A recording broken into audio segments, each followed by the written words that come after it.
A lot of people get analysis paralysis and they'll just sit there and they'll plan their first video for 3 months, and your first video is not going to get views, period. It's not. Your first 10 are not going to get views. I can very confidently say that. So stop sitting there and thinking for months and months on end, and just get to work and start uploading. Like, all you need to do, this applies to people who have not uploaded videos but have dreams of being a YouTuber, is make 100 videos and improve something every time. Do that. And then on your 101st video, we'll start talking, like maybe you can get some views. There are very freak cases like Liza Koshy or Emma Chamberlain who have really good personalities and it doesn't take them as many videos. And it's just like people who are 7'5" and making the NBA. Like, yes, there are freak cases you can find, but for the average person like us, who don't have these exceptional personalities and, backgrounds in filmmaking, just make 100 videos, improve something each time, and then talk to me on your 101st video. How do you improve something each time? The second one, just, I don't know, put more effort into the script. The third one, try to learn a new editing trick. The fourth one, try to figure out a way that you can have better inflections in your voice. The fifth one, try to,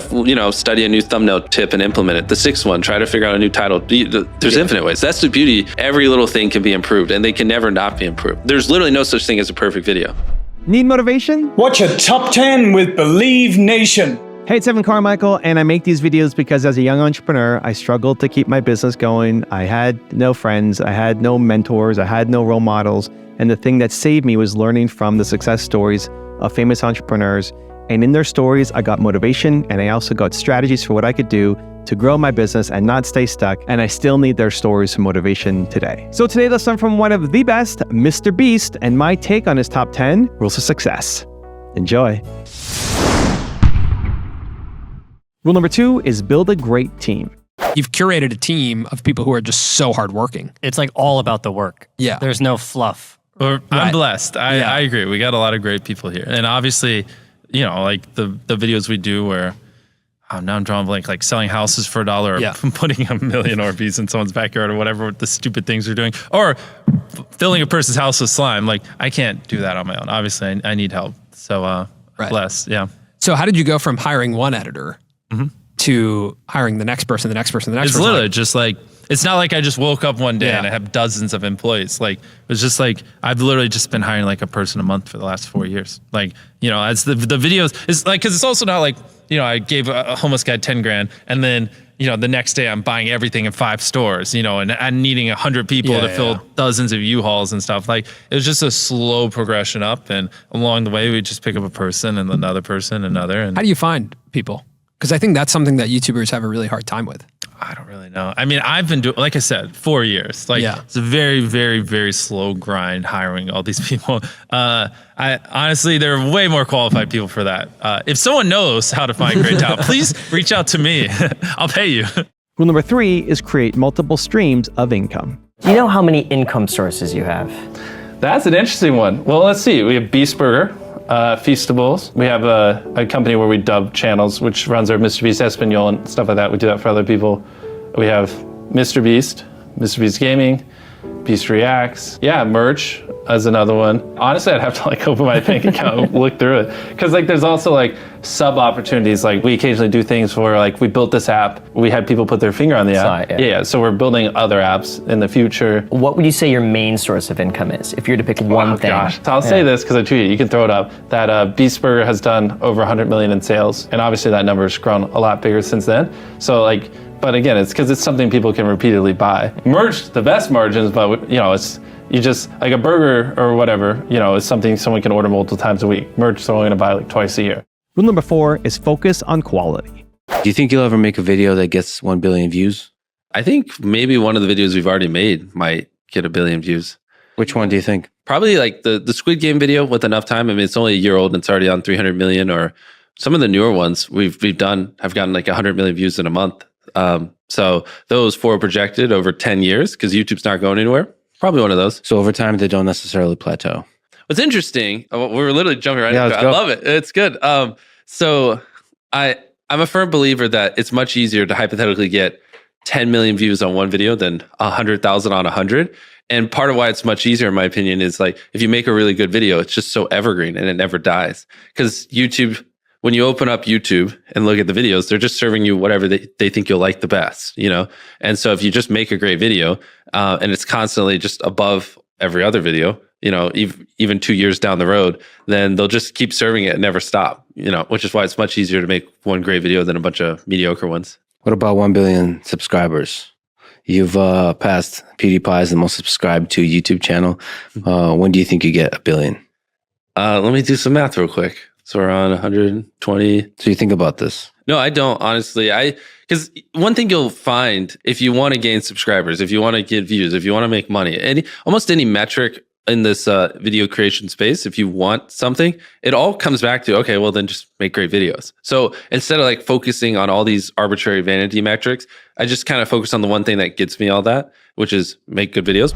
Also, to make sure you're actually taking action after watching this video, I've designed a special free worksheet just for this video. The worksheet will highlight all of the lessons learned in this video, as well as pull out our 3 favorite learnings and quotes that will inspire you to actually do something. The worksheet will also give you space to write down what your key takeaways are and your specific plan of action to make sure you're getting results. If you want the worksheet designed specifically for this video, absolutely for free, there's a link in the description below. Go click on it and start building the momentum in your life and your business. I'll see you there. Rule number 5 is plan ahead. When did you then start hiring people to look forward to other videos, right? So not just stuff that you've shot and needs to get done or production. Very slow progression. Slow. I mean, yeah, because I'm sure like just 3 years ago, we probably like came up with what we were gonna film like the week before. You know what I mean? Like, like planning months ahead and like working on, because like if I'm burying myself alive, I can't do that next week, right? Or I could now because I've done it. But when we first came up with the idea, like that's something that takes like 100 days. Like you got to build the coffin, you got to bury it for 10 days to make sure it works. You got to, figure out how to get air into it and the medic and all that type of stuff. Then make the area look nice so it's pretty on film and figure out lighting. So it's just like the videos just slowly got more complex, and obviously I just had to bring people on to figure it out. How far in advance are you planning? Do you know, Tariq? Just how far out is the calendar? Isn't it 3 months? Yeah, right now it's not too far out, 3 to 4 months. Rule number 6 is leverage your brand. How do you plan to expand the business? Ooh, that's where it gets fun. I think for starters, I just want to keep making the best videos possible. I have to reiterate, I'm going to sound like a broken record, but everything I do stems from that. Because if I stop making the best videos, people stop watching, and then Feastables is irrelevant, Beast Burger is irrelevant, all the companies are just literally irrelevant. So that, and then stemming off from that, next I really want to get into making mobile games. I think that'd be a lot of fun because we have a gaming channel that gets like 20 million views a video, and then I really want to scale up Feastables, launch new products. We're going to launch cookies, and then Beast Burger, we're getting into building physical locations. So in 2 weeks we open our first physical Beast Burger. We have 2,000 virtual, we're building that, and then based on how that goes, I want to build 10 and then 50 and then 100 physical locations, and just keep leveraging the brand. I like pushing myself, and I see it as a sport, and like going hard in business and building them, even though it's stressful and it's very difficult. And like sometimes I'm like, you have a mental breakdown. You're like, why am I doing this? Why did I push myself so hard? But then when you're not doing it, you're just depressed. And so it's like a weird system, a weird situation, but I love it. But sometimes I don't. Rule number 7 is help others. I think you're going to be a billionaire. I believe that. Of course he is. So when you're a billionaire and you have all the money in the world and you got a nonprofit and all that, what are you doing with your life? Well, and you don't have to make YouTube videos anymore. Yeah, what are you doing with you? Have you ever thought of that? Well, the thing is like, how do I answer? The problem is like the billionaire is going to be illiquid, right? Like cash, it'd be pretty hard just because we spend so much. But I mean, you could technically probably with Beast Burger and everything, just with how valuations today, argue that. But but the thing is like cash wise, but no, I mean, even then I just would grow the businesses more. Like who the cares? But like, I genuinely think like in 100 years, they're going to look back and be like, damn, these guys just ran around like monkeys and just obsessed over bigger houses. Yeah, money doesn't cars. matter. I know exactly. That. Yeah. But if I had that kind of money, I would just grow the businesses, and probably when I'm like 60 or 70, hopefully I'm pretty ambitious. I don't know. I could be poor, but maybe there's a world where I have like $100 billion. I'd love to just, end starvation in Africa or end diseases like Bill Gates, like do some cool shit like that. Rule number 8 is improve your retention. After we hung out yesterday, I went back and watched the FBI video again. And I watched the first 40 seconds. And I was sitting with Colin showing him like a lot of what we talked about, I was seeing in those first 40 seconds. And I was like, you really do all of those things. And those first 40 seconds were so jam-packed, and you introduced so many new things, like so much new stuff between both the visuals too. I mean, even the concept that you say in the first 40 seconds, first of all, the visuals are already changing, but you also say there's an NFL stadium, there's a private jet, and there's a maze. This is why you should watch the video. Yeah. See these things. Yeah. And like the thing people undervalue the most is literally the first 10 seconds of the video. Like I think I can quote it. I tied up an FBI agent and I have $100,000 in this bag. Here's a knife. Good luck. And I just run away. Like it gives you everything you need. No wasted words, short and concise, and then tension. How much time do you spend on those openings? I'm a perfectionist. It's so important. Like that's your first impression for everyone clicking on the video. So like I like the whole time leading up to that, I'm just constantly obsessed with mostly the first minute, just like making sure like if I were to click on this video, I would like the first minute and that it would hook me. Rule number 9 is learn to market. So you do, I don't know what you would call them, but like integrated ads in your videos, and you do it, I would say masterfully. It's like part of the video. Are you talking about brand deals? Brand deals, is that what you would call that? Yep. So it's a brand deal. It's part of the video. It's still really exciting to watch, and yet there's a plug for the brand. In general, just brand deals, since you brought it up, integrating them well. I think that's something a lot of creators don't do.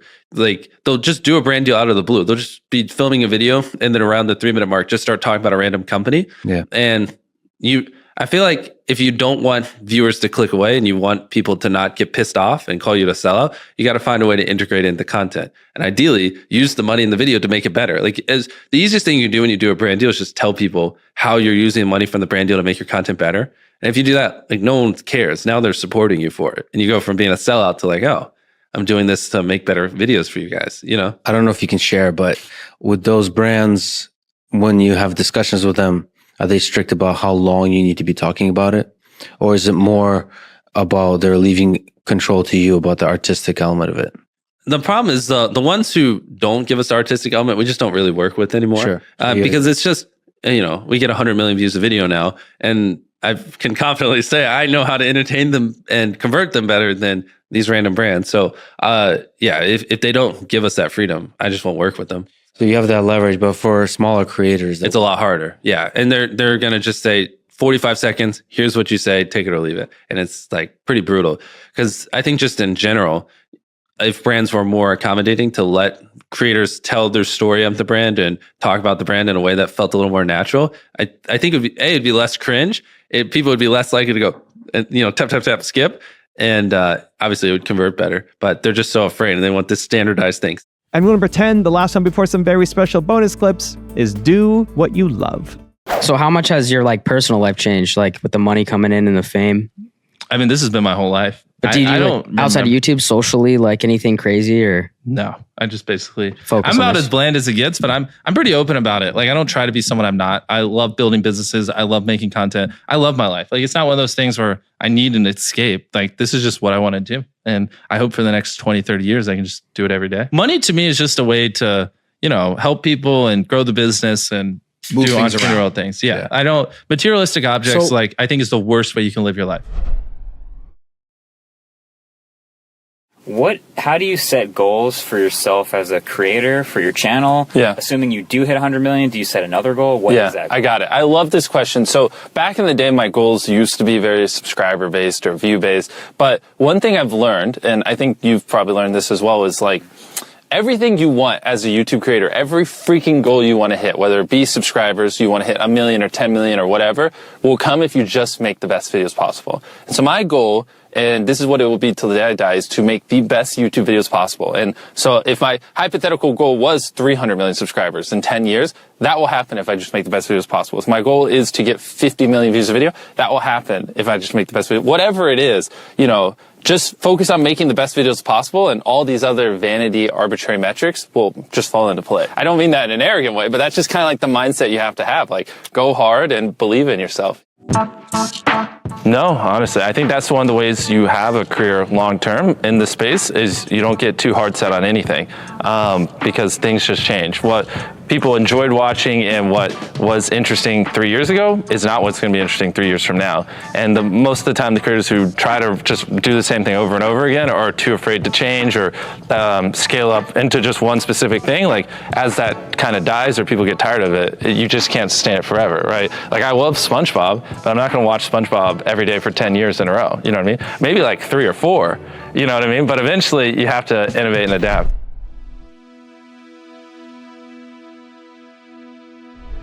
Because you made it this far in a video, I want to celebrate you. Most people start and don't finish. Most people never actually follow through. Most people say they want something, but they don't ever do the work to actually get it. But you are different. You are special. Believe Nation, you made it here all the way to the end, and I love you. So as a special celebration, if you put a hashtag Believe down in the comments below on this video, I will showcase you and celebrate you somewhere on the screen in a future video because you are awesome. For 10 more amazing rules from Casey Neistat, check the video right there next to me. I think you'll love it.